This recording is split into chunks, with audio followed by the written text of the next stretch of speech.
Mars. Planète rouge et brûlante, elle est associée depuis toujours à la guerre, à l'élan vital, à l'instinct. Elle figure dans le thème astrologique ce qui pousse vers l'action. L'affirmation de soi, le courage, le mouvement, le désir, mais aussi la colère, la violence, le conflit.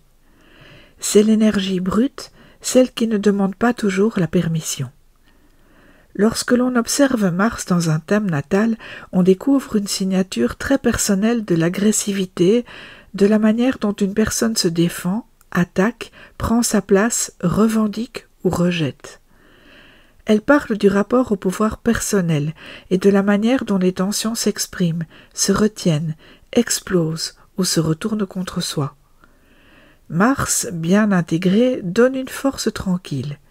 Il pousse à se lever tôt, à relever les défis, à ne pas fuir les confrontations. Mais quand il est mal compris ou mal orienté, il devient un facteur de tension, de crispation ou de comportement impulsif. Il peut alors se manifester par des accès de colère incontrôlés, des rapports de force constants ou une agressivité rentrée qui empoisonne les relations et la santé. La colère, souvent mal vue ou étouffée, est l'une des expressions les plus directes de Mars. Elle signale qu'une limite a été franchie, qu'un besoin n'a pas été respecté.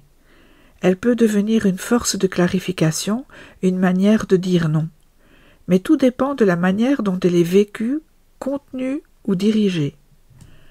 Un Mars en Bélier, par exemple, est rapide, frontal, parfois brutal, mais rarement rancunier. La colère monte, éclate, puis retombe. En Cancer, Mars est plus dissimulé. La colère prend le chemin du silence, de la bouderie ou du reproche passif.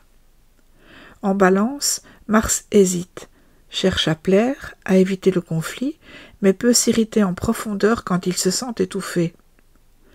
En Scorpion, la colère est souterraine, froide, puissante. Elle met du temps à sortir, mais quand elle éclate, elle est radicale. Ce qui complique Mars, c'est lorsqu'il n'a aucun espace pour s'exprimer sainement. Alors l'énergie devient nerveuse, l'agitation constante ou la fatigue chronique. Parfois, la colère s'internalise, se transforme en autocritique, en sabotage, en douleur corporelle. Dans ces cas-là, le travail astrologique consiste à réconcilier la personne avec sa force d'action, à trouver les formes d'expression qui ne détruisent pas mais qui construisent. La colère n'est pas une ennemie. Elle est un système d'alarme, un signal vital.